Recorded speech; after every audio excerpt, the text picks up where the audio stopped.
Dear teachers, welcome to JSN English Learning. We are with Unit 6 of the revised PGTRB syllabus, and we begin a discussion on Tennessee Williams, A Streetcar Named Desire, a play which was published in 1947.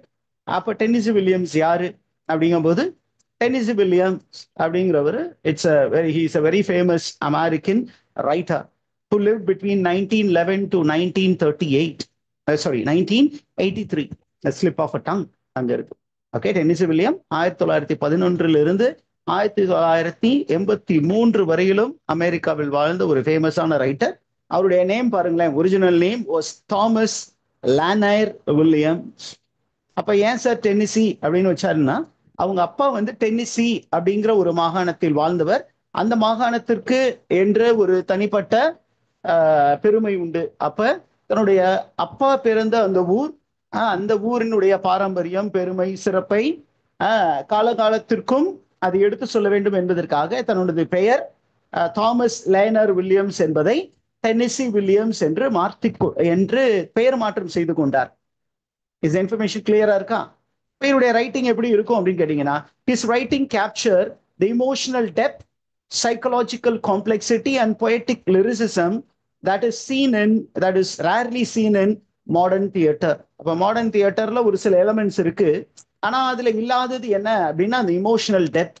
அப்ப இவருடைய கேரக்டர்ஸுக்கு இடையே இருக்கக்கூடிய அந்த இன்டராக்ஷன்ல நீங்க emotional டெப்த்தை நீங்க பார்க்கலாம், அந்த emotional ஆழத்தை நீங்கள் பார்க்கலாம். அதே நேரத்துல the relationships of the various characters is highly complex. எப்படி சார் இவ்வளவு காம்ப்ளெக்ஸா எழுத முடியுது அப்படின்னா எழுதுவாரு. அதே நேரத்துல அவருடைய டிராமால பாத்தீங்கன்னா there will be poetic lyricism, கொஞ்சம் poetic qualities நிறைய இருக்கும். நம்ம ஏற்கனவே சொன்னதுதான், அவருடைய pen name is Tennessee Williams. ஏன் டென்னிசி அப்படிங்கிற பெயர் வைத்து கொண்டார் அப்படின்னு ஏற்கனவே சொல்லிட்டோம். அவங்க அப்பா வந்து அந்த டென்னிசி என்ற மாகாணத்தில் பிறந்து வளர்ந்தவர். அவங்களுடைய கலாச்சாரம், பண்பாடு என்பதை அவர் என்ன பண்ணணும், அது வந்து சதர்ன் டிஸ்ட்ரிக்ட்ஸ்ல, அந்த சதர்ன் ப்ராவின்ஸ்ல இருக்கக்கூடிய ஒரு இடம். அதனால அந்த சதர்ன் ஹெரிட்டேஜை மறந்துடக்கூடாது அப்படிங்கிறதுக்காக தனது பெயரை டென்னிசி என்று மாற்றிக்கொண்டார். Is information clear teachers? இவருடைய ஃபேமஸான பிளேஸ் பாருங்களேன். இவர் ஏற்கனவே நமக்கு யூஜிடிஆர்பியில் இதை ப்ரிஸ்கிரைப் பண்ணியிருக்காங்க. The glass menagerie. அப்படிங்கிறது it's a memory play about a family, ஒரு family of mother and son and his sister. ரெண்டு பெண்கள், ஒரு ஆண். அந்த பர்டிகுலர் ஆண் அந்த ரெண்டு பெண்களுக்கும் இடையேதான உரையாடல். ஓகே, அவன் அப்படியே வந்து அந்த வீட்டை விட்டு அவர்களை வந்து உதறி தள்ளி விட்டு ஓடி இருக்கிறான். பிற்காலத்துல அவங்களை நினைத்து பார்த்து அந்த ஒரு பிளே வந்து அந்த மாதிரி தான் வருது. So it's a memory play. அதற்கப்புறம் we have a streetcar named Desire, published in 1947, which won Pulitzer Prize in 1948. 1948 இதற்கு புலிட்சர் பிரைஸ் வழங்கப்பட்டது. ஓகேவா? And in the particular playல he explores desire. What is the name of desire? What is the nature of desire அப்படின்னு explore பண்றாரு. அதே நேரத்துல he speaks about madness and social decay. Okay, and it also includes problems that is related with American dream. ஒரு மாயையான உலகம், அந்த மாயையான உலகத்தில் வாழக்கூடிய மக்களுக்கு நடக்கக்கூடிய விஷயங்களை பற்றி இந்த ஒரு பிளேல அவர் எழுதியிருக்கிறார். அதற்கப்புறம் ரொம்ப பாப்புலரான பிளே அப்படின்னு பாத்தீங்கன்னா cat on hot tin roof 1955, which won Pulitzer Prize வாங்கிய ஒரு டிராமாவையும் இவர் என்ன பண்ணியிருந்தார், இவர் எழுதியிருந்தார். அதற்கப்புறம் இந்த நைட் ஆஃப் இகுவானா அப்படிங்கிற ஒரு பர்டிகுலர் பிளேயையும் இவர் எழுதியிருக்கிறார். அண்ட் இவருடைய பிளேஸ்ல நிறைய பிளே வந்து it has been made into movies. சரி, இவருடைய ரைட்டிங் ஸ்டைல் என்ன சார் அப்படின்னு கேட்டீங்கன்னா, டென்னிசி வில்லியமுடைய ரைட்டிங் ஸ்டைல் என்ன அப்படின்னா, his characters often speak in lyrical and emotionally charged language. கொஞ்சம் பொயட்டிக்கலா இந்த கேரக்டர்ஸ் பேசுவாங்க. நீங்க ஒரிஜினல் டெக்ஸ்ட் எழுதி பாத்தீங்கன்னா நிறைய பொயட்டிக்கல் விஷயங்கள் இருக்கு. அதற்கப்புறம் பாத்தீங்கன்னா there is a lot of symbolic elements in the play. நிறைய சிம்பாலிக் எலமெண்ட்ஸ் யூஸ் பண்ணி இருப்பாரு. அதை நீங்க அந்த பிளே நடத்தும் போது நீங்க பாப்பீங்க. அதற்கப்புறம் you have many southern Gothic elements. Southern அப்படிங்கும்போது அமெரிக்கன் லிட்ரேச்சரே பார்த்தீங்கன்னா அமெரிக்கன் நார்த், அமெரிக்கன் சவுத் அப்படின்னு ரெண்டு விதமா பிரிச்சிருந்தாங்க. அப்ப அந்த சதர்ன் சைட்ல இருக்கக்கூடிய அந்த அரிஸ்டோக்ரசி, அந்த சதர்ன் சைடு மக்களுடைய சீக்ரெட் லைஃப்ஸ் அண்ட் அவங்களுடைய இமோஷனல் ப்ராப்ளம்ஸை பத்தி சொல்லக்கூடிய ஒரு பிளேஸ் தான் இவர் எழுதி இருந்தார். அதற்கப்புறம் இவங்களுடைய பிளேஸை எந்த கேட்டகரியில வைக்கிறாங்க அப்படின்னா, it comes under psychological realism. ஒரு கேரக்டர் அப்படின்னு எடுத்துக்கிட்டாரு, அந்த கேரக்டர் ரியலிஸ்டிக்கா போர்ட்ரேல் பண்ணுவாரு.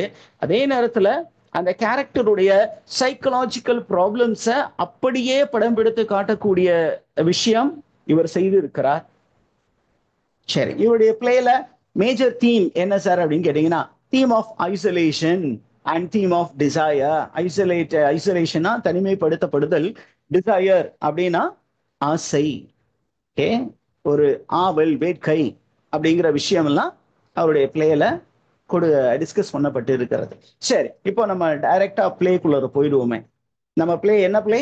What is the title of the play? A streetcar named Desire. A streetcar named Desire அப்படின்னு டைட்டில்லே பாத்தீங்கன்னா ஒரு சின்னதா நமக்கு ஒரு கியூரியாசிட்டியை கிரியேட் பண்ணியிருக்காரு. A streetcar named Desire அப்படிங்கும்போது, ஒரு ஸ்ட்ரீட் கார் அப்படிங்கும்போது அந்த ஸ்ட்ரீட் காரே ஒரு சிம்பிளா இருக்கும். நம்ம பிளே வரும்போது நீங்க உண்மையான பிளே அந்த ஒரிஜினல் டெக்ஸ்ட் போய் எடுத்து படிச்சீங்கன்னா, இப்போ ஒரு சின்ன அபார்ட்மெண்ட்டுக்குள்ள நடக்கிற ஸ்டோரியா இருக்கும். அந்த அபார்ட்மெண்ட் ஜன்னலுக்கு வெளியே பாத்தீங்கன்னா ஒரு ரோடு இருக்கு. அந்த ரோட்ல எப்பொழுதுமே ஒரு கார் போயிட்டு வரும், ரெட் கலர் கார். அந்த ரெட் டினோட்ஸ் பேஷன். அந்த காருக்கு பேரே வந்து டிசையர். அந்த காருக்கு பேரே டிசையர். அப்ப அந்த சிம்பிள்ஸை பத்தி இன்னும் கொஞ்சம் டீடைலிங்கா நம்ம இந்த வீடியோஸ்ல பார்ப்போம். ஓகே, இப்போ ஃபர்ஸ்ட் அந்த டைட்டிலே பாருங்களேன், A street car named Desire. எந்த கேரக்டர் பேரையும் ஒரு டைட்டில் கொடுக்கல, பட் டிசையர்னால நடக்கக்கூடிய விஷயங்கள் அப்படிங்கிறத தான் நமக்கு பிளேவா சொல்ல போறாரு. இந்த பிளே எப்போ எழுதப்பட்டது அப்படின்னா, இட் வாஸ் ரிட்டன் இன் 1947. எப்போ எழுதப்பட்டது? 1947ல. அண்ட் இது எதற்காக எழுதப்பட்டது அப்படின்னா, the author wanted to show the complex human emotions, then psychological depth of the various characters and the societal tension on the stage. இந்த மூன்று விஷயங்களுக்காக தான் ஒரு பிளேவை எழுதியிருக்கிறார். இந்த பிளே எப்பொழுது எங்கே பெர்ஃபார்ம் பண்ணப்பட்டது அப்படின்னு பாத்தீங்கன்னா, the play was first performed on December 3rd, 1947 at the Ethel Barrymore Theatre on Broadway.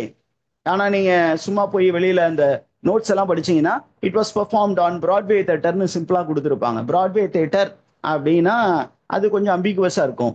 நம்ம ஸ்பெசிஃபிக்கா படிச்சுக்கணும். எந்த தியேட்டர் அப்படின்னா, பிராட்வே அப்படிங்கிற ஒரு இடத்துல இருந்த தியேட்டர் பாரிமோர் தியேட்டர். அந்த தியேட்டர்ல இந்த பிளே என்ன பண்ணப்பட்டது? இட் வாஸ் பெர்ஃபார்ம் அண்ட் அதை டைரக்ட் பண்ணது a very famous director by name Elia Kazan.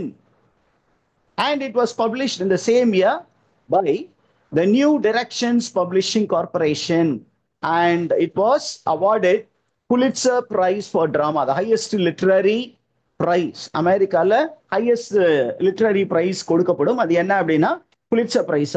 டிராமாவுக்கு என்று புலிட்சர் பிரைஸ் இந்த பர்டிகுலர் டிராமாவுக்கு கொடுக்கப்பட்டது. Is information clear teachers?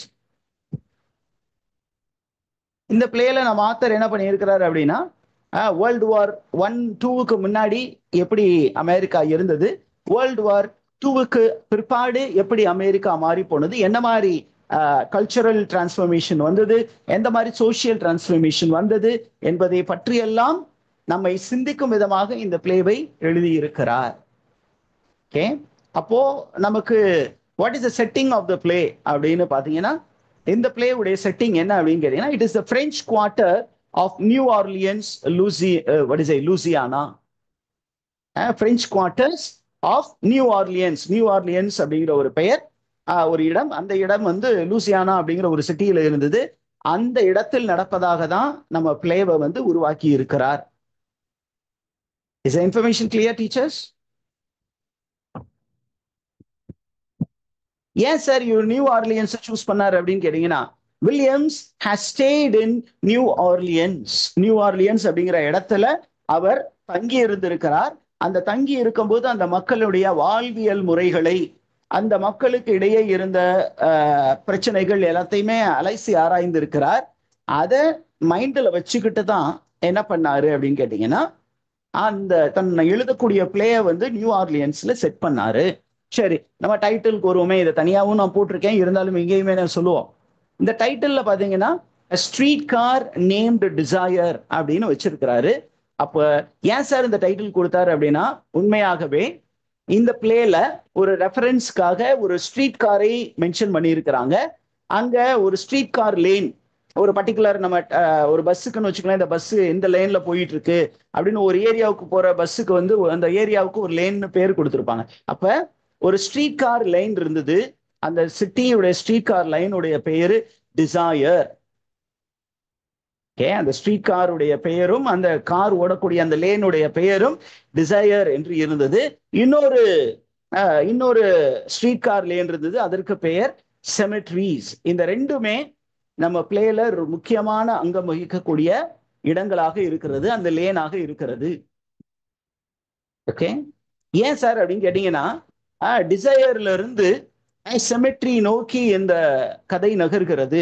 யாருடைய டிசையர்ல இருந்து யாருடைய டெத்தை நோக்கி இந்த பிளே நகர்கிறது அப்படின்னா, the heroine of the play is a lady by name Blanche Dubois. Okay, Blanche அப்படிம்பாங்க. அப்ப இந்த பிளான்ஷே அப்படிங்கிற ஒரு இங்கிலீஷ் டீச்சர், அந்த இங்கிலீஷ் டீச்சருடைய டிசையர், அந்த டிசையர்ல இருந்து அவங்க எப்படி டெத்தை நோக்கி பயணமானார்கள் அப்படிங்கிறத பத்தி தான் இந்த பிளே எழுதப்பட்டிருக்கிறது. ஓகேவா? அப்ப இந்த ஹீரோயின் எப்படிப்பட்ட heroine? she is a tragic heroine, she is not a happy heroine. By the end of the play, Blanche Dubois is dead. அதனால it's the story, a tragic story about a girl. Is the information clear, teachers? Yes. Okay, இவங்களுக்கு என்ன sir பிரச்சனை அப்படின்னு கேட்டீங்கன்னா, she is a southern belle. belle அப்படின்னா என்ன? she is a southern beauty. she is a southern beauty. அந்த belle அப்படிங்கிற term நீங்க எடுத்துக்கிட்டீங்கன்னா, belle refers to a person who descended from aristocracy. ஒரு நல்ல வாழ்ந்த குடும்பம், ஒரு நோபல் ஸ்டேட்டஸ்ல இருந்த குடும்பம். அந்த குடும்பத்திலிருந்து வந்த ஒரு பெண்மணி தான் இந்த பிளான்ச் துபாயிஸ். பட் ஒரு வாழ்ந்த கட்ட குடும்பம் ஆயிருச்சு அந்த குடும்பம். இப்போ நலிவடைந்து போன ஒரு அரிஸ்டோகிராட்டிக் ஃபேமிலியில வாழ்ந்த பெண்மணி. அப்படி நல்லா வாழ்ந்த ஒரு குடும்பத்திலிருந்து இப்ப அந்த சொத்து பத்தி எல்லாம் போனதுக்கு அப்புறம் அவங்களுக்கு என்ன ஆகும்னா, ஆட்டோமேட்டிக்கலி ஒரு மென்டல் டிசார்டர் ஸ்டேட் வந்துடும். அந்த மாதிரி ஒரு மென்டலி டிசார்டர்டு கேரக்டர் இஸ் பிளான்ஷே துபாயிஸ். நல்லா வாழ்ந்தாங்க, இன்னைக்கு திடீர்னு அந்த சொத்து பத்து எல்லாமே கடன்ல போய் மூழ்கினதுக்கு அப்புறம் என்ன பண்றாங்க, எப்படி வாழ்க்கையை வாழ்வதுன்னு தெரியாம என்ன பண்ணாங்க, தாந்தோந்தித்தனமாக வாழ்க்கையை வாழ ஆரம்பிக்கிறாங்க. கொஞ்சம் இம்மாரலாகும். ஏன் அப்படின்னா, வாழ்க்கையில வேற யாருமே இல்லை, பிடிப்பு இல்லாத போது என்ன பண்றாங்க அவங்க, she feels very lonely. அந்த லோன்லினஸ் போக்கிக்கிறதுக்கு அவங்க என்ன பண்றாங்க, she has contact with many men. many மென்னோட நிறைய தொடர்பு வச்சிருக்கிறாங்க. அந்த தொடர்பு எல்லாம் மறைத்து கொண்டு என்ன பண்றாங்க அப்படின்னா, தன்னுடைய சகோதரியை பார்க்க போறாங்க. எங்க பார்க்க போறாங்க? எல்சியன் ஃபீல்ட் அப்படிங்கிற ஒரு இடத்துல தன்னுடைய சகோதரி இன்னொருவருக்கு திருமணமான நிலையில் அங்க இருக்கிறாங்க, ரொம்ப ஏழ்மையான நிலையில இருக்கிறாங்க. அப்ப தன்னுடைய சகோதரிய பாக்குறதுக்கு போறாங்க. அந்த சகோதரியுடைய பேர் என்ன அப்படின்னு கேட்பாங்க. Who is the sister of Blanche Dubois? Blanche Dubois is elder and Stella Kowalski is younger. Dubois is the name of the family. இங்க கோவால்ஸ்கின்னு போட்டிருக்கு. என்ன சார் இது கன்ஃபியூஷனா இருக்கேன்னு கேட்காதீங்க. கோவால்ஸ்கி is the name of the husband of Stella, Stanley Kowalski. Okay, Stanley is the husband of Stella. Is the information clear, teachers? Yes, sir. அப்போ அந்த Stanley எப்படிப்பட்டவர் அப்படின்னு கேட்டீங்கன்னா, he is a working class Polish American. அவரும் ஒரு இன்டர்மிங்லிங், ஒரு national, ரெண்டு நேஷனுடைய இன்டர்மிங்லிங் உடைய ப்ராடக்ட் தான் ஸ்டான்லி கோவால்ஸ்கி. இவர் வந்து ஒரு ஒர்க்கிங் கிளாஸை சேர்ந்தவர். அப்ப இந்த ஒர்க்கிங் கிளாஸ் சேர்ந்தவருக்கும் அந்த அரிஸ்டோகிராட்டிக் பேக்ரவுண்ட்ல இருந்து வரக்கூடிய லேடிக்கும் ஒரு சின்னதா ஒரு உரசல் ஏற்படுகிறது, ஒரு கான்ஃபிளிக்ட் ஏற்படுகிறது. இந்த கான்ஃபிளிக்ட் என்னவா மாறுச்சு, எப்படி இந்த ஒர்க்கிங் கிளாஸ் மேன் அந்த அரிஸ்டோகிராட்டிக் லேடிய டீல் பண்ணாரு, அப்படி அவர் டீல் பண்ணதுனால அந்த லேடிக்கு என்ன ஆச்சு அப்படிங்கறதா நம்ம story. Is information clear teachers?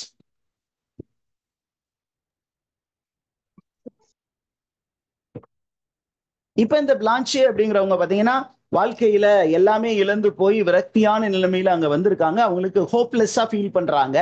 அப்போ இந்த ஹோப்லெஸ்ஸா ஃபீல் பண்ணக்கூடிய ஒரு லேடிக்கு ஹோப் கொடுக்குற மாதிரி ஒரு கேரக்டர் நம்ம பிளேல வருவாரு. யாரு அப்படின்னா ஸ்டான்லி கோவால்ஸ்கியுடைய போக்கர் மேட், அவருடைய ஃப்ரெண்ட். யாரு அப்படின்னா ஹேரல்டு மிச்.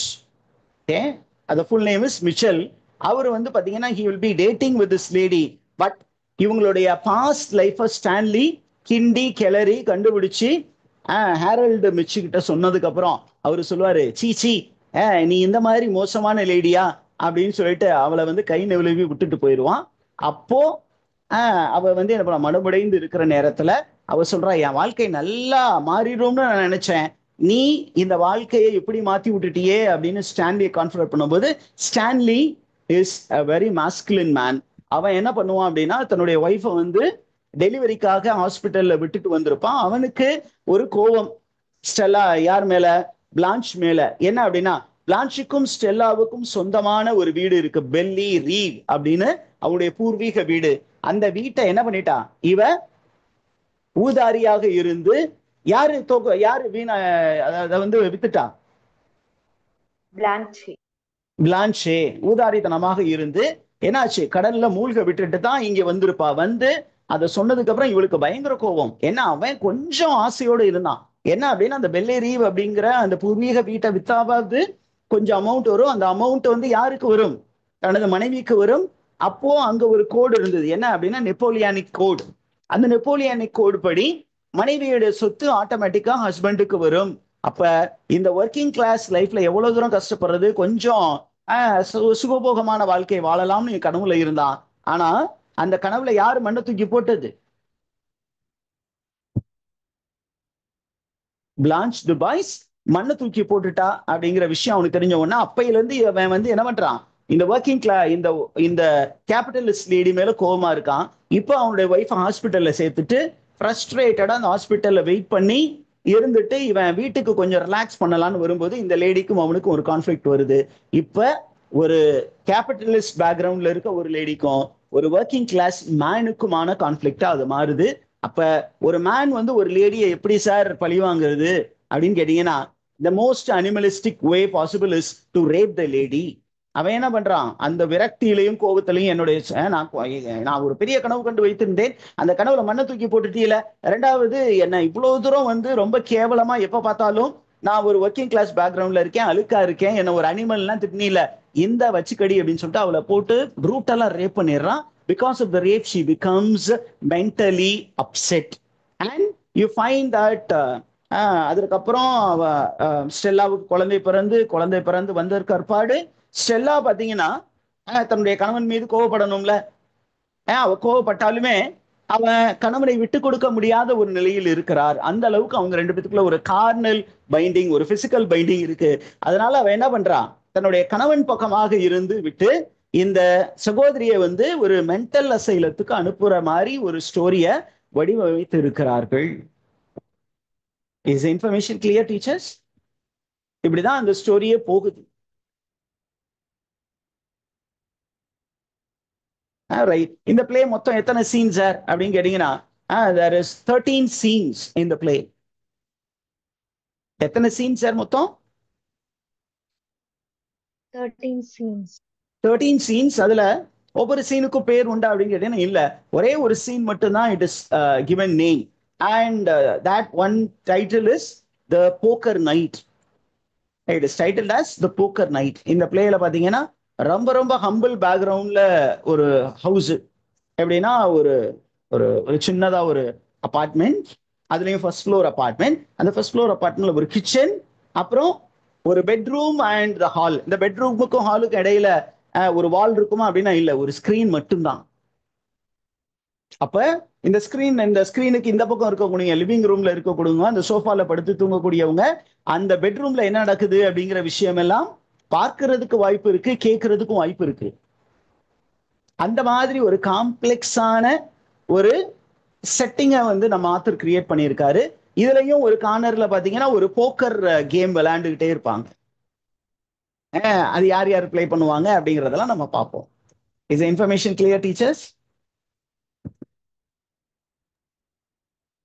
Yes, sir. We will break and get back after 5 minutes. Okay. Okay.